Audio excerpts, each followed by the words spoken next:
Hola a todos, ¿cómo están? Espero que estén muy bien. Estamos aquí en la segunda entrevista, en el segundo episodio de C de Comba en entrevistas con profesionales. Hoy tenemos la presencia de Fran, fisioterapeuta experto. Primero que nada, quiero agradecerte, Fran, por estar aquí con nosotros. Joaquín, gracias a ti. Y Fran nos comentará, exprimiremos toda su experiencia acerca de la fisioterapia, la adaptación, ejercicios, prevención de lesiones y todo para que podamos hacer y saltar a la comba saludablemente. Así que sin más, Fran, ¿qué nos puedes decir de tu experiencia? ¿A qué te dedicas? Para conocerte un poco más. Hola, muy buenas a todos. Mi nombre es Fran, soy fisioterapeuta desde 2009. Desde entonces he estado especializándome en distintos campos. Lo que más me gusta es la terapia manual. En los últimos añitos también estoy especializándome en fisioterapia invasiva, como forma de abordar patologías más complejas donde las manos quizás se quedan un poquito cortos a nivel terapéutico. Y en los 2 últimos añitos estoy intentando también formarme a nivel de educación. Creo que salud y educación son pilares básicos y fundamentales que tienen que ir de la mano.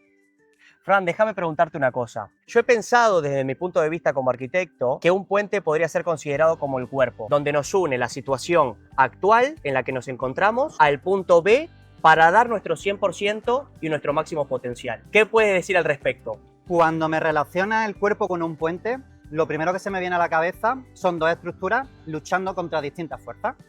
La diferencia fundamental es el puente está en horizontal y el ser humano es una estructura que tiende a luchar contra la fuerza de manera vertical. Eso hace mucho más complejas las cosas. Y después otra diferencia fundamental es el puente no tiene la capacidad del ser humano de evolucionar en función a esa fuerza. Y eso es algo que a nosotros nos interesa muchísimo, porque el ser humano en función del estímulo que tú le des va a evolucionar en una dirección y en otra, tanto positiva como negativamente. Y aquí estamos para hablar de lo que podemos conseguir positivamente. No sería solamente ajuste de tuercas, cambio de piezas, sino que soldar nuevas estructuras a ese puente para hacerlo aún más fuerte. Exacto. A nosotros lo que nos interesa en realidad es cómo ese puente, que es nuestra situación actual, le agregamos esas piezas nuevas y ajustamos las tuercas y las piezas para poder saltar a la comba. Vale, respecto a esto que me dices, es importante saber que esos elementos con los que vas a generar los cambios vienen a nivel nutricional, porque nosotros somos lo que ingerimos, o sea que eso es un aspecto fundamental. Y después, ¿cómo conseguimos que esas estructuras aparezcan? En función del estímulo. En función del estímulo al que nosotros sometamos nuestro cuerpo, eso provocará cambios a medio o largo plazo. Perfecto, o sea que no solamente es ir incrementando los saltos, sino también ajuste de comidas y distintos ejercicios para poder adaptar y poderlo hacer de forma saludable. La nutrición para tener los elementos básicos para formar esos cambios, el estímulo bien prescrito para que no suponga una lesión, para que el cuerpo pueda tolerar esa adaptación, y el descanso también es fundamental, puesto que una vez que sometes el cuerpo a un estímulo, también tienes que dejar un tiempo para que el cuerpo se adapte a ese estímulo. Por ejemplo, el comer. Imagínate estar comiendo todo el día. Uno come y deja un rato hasta la siguiente comida. Pues en el deporte también pasaría esto. Necesitas, o en cualquier tipo de estímulo, necesitas someter un estímulo y un descanso también para que ese estímulo tenga una repercusión en el cuerpo y el cuerpo tenga capacidad de adaptar. Fran, el manual de la comba o la información que podemos ver en internet acerca de cómo se debe saltar a la comba habla acerca de ciertos puntos que quiero ir hablando contigo desde el suelo hacia arriba. Vamos a ir punto por punto. Desde el suelo se comenta que se necesita una alfombra para evitar el impacto, el calzado correcto y además de eso caer en puntilla con un salto que no sea muy alto. ¿Qué me puedes decir acerca de esto? De la alfombra, calzado, caer de puntillas y no saltar tanto, no despegarse tanto del suelo. Cuando hablamos de impacto, todos hemos escuchado alguna vez, por ejemplo, hay que evitar los deportes de alto impacto, el impacto puede ser algo lesivo. Lo que sucede cuando saltamos, cuando nos despegamos con respecto al suelo, es que la fuerza de la aceleración, la gravedad, actúa plenamente sobre nuestro cuerpo. La aceleración 9,8 si redondeamos es 10 metros por segundo, entonces imagínate que cada vez que tú te despegas del suelo, el impacto que tú generas en tu cuerpo al caer es multiplicar tu peso por 10. Imagínate que pesas 70 kilos, lo multiplicaríamos por 10, estaríamos hablando que tu caída es de 700 kilos de impacto contra el suelo. Algo que decimos de manera tan sencilla, imagínate lo que es 700 kilos soportados por todas tus estructuras osteomusculares al caer. Entonces ese es el riesgo que tienen los deportes de impacto, esa absorción de fuerza en la caída. Por eso, todos los elementos que pongamos para beneficiar o disminuir esa cantidad de kilos soportados por el cuerpo, sobre todo en los primeros momentos de adaptación en el deporte, son fundamentales. Por eso cuando hablamos, por ejemplo, de calzado, lo que estamos hablando es de una suela, de una amortiguación que absorba parte de ese impacto, ¿vale? A nivel biomecánico, las herramientas que tenemos es caer de puntillas. ¿Por qué? Porque desde el primer impacto que hace la punta del pie hasta que cae el talón, ahí se disipan un montón de fuerzas que hace que la repercusión de esos kilos sobre nuestras articulaciones sea menor. Igual si empezamos a añadir otras estructuras como por ejemplo una esterilla o una superficie de amortiguación. Entonces, resumiendo rápidamente, a la hora de asumir deportes de impacto como es la comba, tenemos que tener muy en cuenta, sobre todo al principio, lo que es la adaptación a esas fuerzas generadas cuando despegamos del suelo. O sea que los puntos que tratan acerca del suelo es de disipar esa fuerza que genera despegarse del suelo. Efectivamente. Perfecto. Al despegar y al caer, esa caída, lo importante es que esa energía se disipe lo máximo posible para que no sea absorbida por nuestros tejidos, porque esa energía que absorben nuestros tejidos es lo que puede tender a favorecer la lesión y eso, por eso tenemos que evitarlo. Hemos hablado de la alfombra, el calzado, caer de puntillas y no despegarse tanto del suelo. Si vamos más arriba, pasamos a la zona de las rodillas. ¿Vale? El manual de la técnica habla acerca de no flexionarlas demasiado, sino que mantener una postura de rodilla, digamos, tú me podrás decir mejor, pero ni muy flexionada ni muy estirada. El razonamiento biomecánico de eso es, si tú tienes una rodilla muy estirada, la rodilla no se convierte en una articulación de amortiguación. La rodilla se convierte en una estructura rígida que hace que la fuerza se transmita directamente desde tibia a fémur con el supuesto impacto que eso supone. Claro, efectivamente, es un machaque. Si mantenemos la rodilla semiflexionada, convertimos la rodilla en una articulación capaz de amortiguar y de disipar esa energía que estábamos hablando. Si la rodilla está hiperflexionada o está más flexionada de la cuenta, ya lo convertimos en un muelle, pero un muelle menos eficiente. De ahí que lo ideal sea lo que tú dices, que la rodilla esté un poco flexionada, efectivamente. Subiendo a otro punto más, tener el torso, la espalda, el tronco recto, derecho, favorece la postura. Dime qué opinas al respecto. Respecto a la columna, me gustaría hablar de dos cosas. Por un lado, vamos a empezar por la parte más alta de la columna, que es la cabeza. La cabeza es una estructura que por regla general se dice que pesa unos 5 kilos de media en la población, ¿de acuerdo? Imagínate una estructura de 5 kilos en lo alto de un mástil muy finito, que es nuestra columna vertebral, las fuerzas a las que puede ser sometido en función de nuestra postura. Si, por ejemplo, nosotros mantenemos la cabeza inclinada hacia abajo cuando saltamos a la comba, lo que estamos soportando, nuestra columna está soportando una estructura de 5 kilos, más la fuerza de la gravedad y el impacto, y eso puede provocar dolencias a nivel cervical o a nivel dorsal alto, por ejemplo. Por eso mantener la cabeza erguida lo que hace es que nuestra columna vertebral, nuestras estructuras sean más eficientes a la hora de distribuir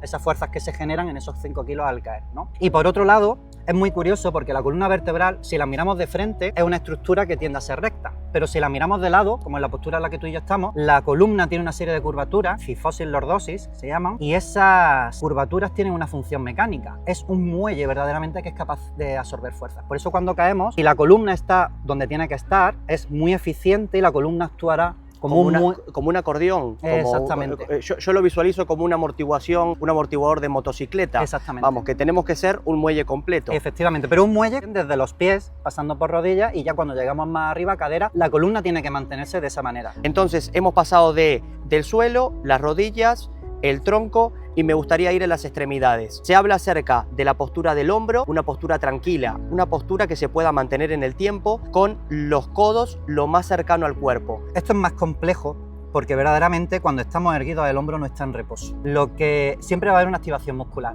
Lo que pasa es que es importante tener en cuenta una cosa, y es, tenemos una musculatura cervical que está constantemente trabajando por las tendencias que tenemos hoy a trabajar delante del ordenador, donde muchas veces pivotamos en nuestro puesto de trabajo desde los hombros. Si tienes trabajos físicos, igual, pivota desde los hombros. Es fundamental a la hora de practicar comba no sigas reforzando esa actividad cervical, efectivamente, esa actividad cervical. Entonces, eso, cuando se habla de hombros relajados, lo que se habla es de intentar que esos hombros en una posición diferente a como se pasa la mayor parte del día, ¿no? Esa posición de semi-relajación. Pero verdaderamente cuando tú saltas a la comba, existe un estímulo hacia adelante y hacia atrás, que es súper beneficioso, porque hablando también a nivel postural, nos pasamos todo el día cerrando cadena anterior muscular porque trabajamos donde tenemos el campo de visión. Ordenador, cocinando, sea lo que sea, siempre lo haces por delante, donde tienes tu campo visual. ¿Qué sucede? Cuando saltas a la comba, la maravilla es que tú estás activando también a nivel de cadena posterior y abriendo esa cadena anterior. Entonces, verdaderamente va a haber una activación, va a haber una contracción de los hombros, pero en una dirección hacia adelante y hacia atrás, intentando evitar esa contracción superior. Ahora, codos y muñecas. Se dice que el codo tiene que estar lo más próximo al cuerpo cuerpo y luego que las muñecas hagan un movimiento circular. ¿Hay alguna contraindicación o es el movimiento natural de la muñeca? ¿La muñeca está diseñada para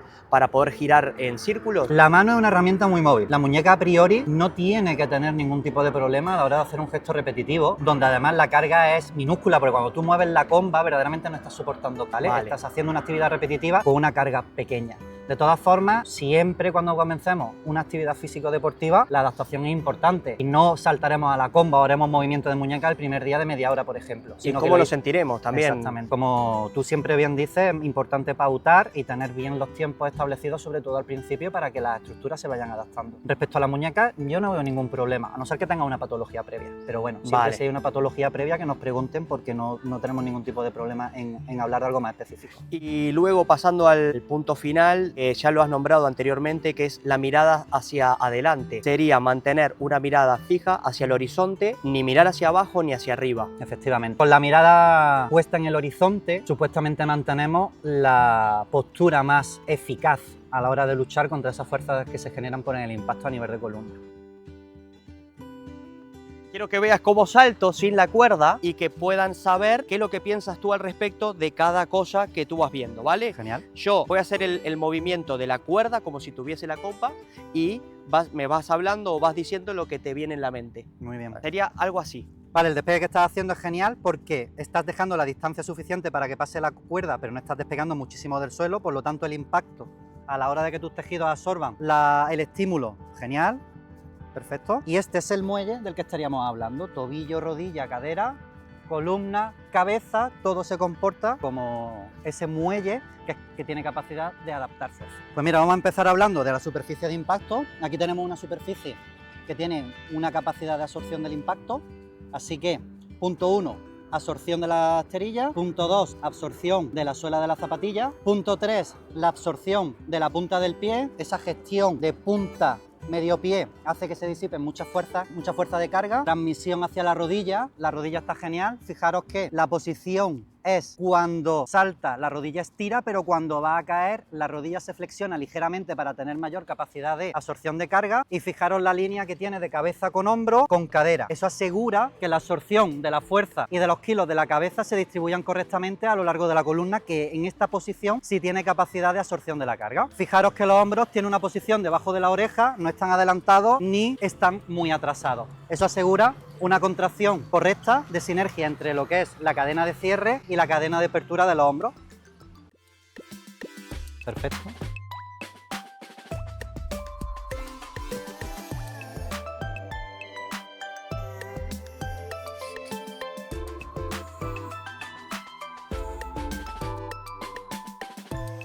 Arriba la mano se ha quedado raro porque... con los pelos, esto no cuadra. Bueno, Fran, muchísimas gracias por la ayuda que nos das. Muchísimas gracias, y también hay que agradecer que Fran forme parte de esto, porque lo vamos a hacer y lo vamos a hacer bien, adaptando, tratando de disminuir el riesgo de lesión y poder incorporar este deporte a nuestras vidas. Muchísimas gracias por todo. Hasta la próxima.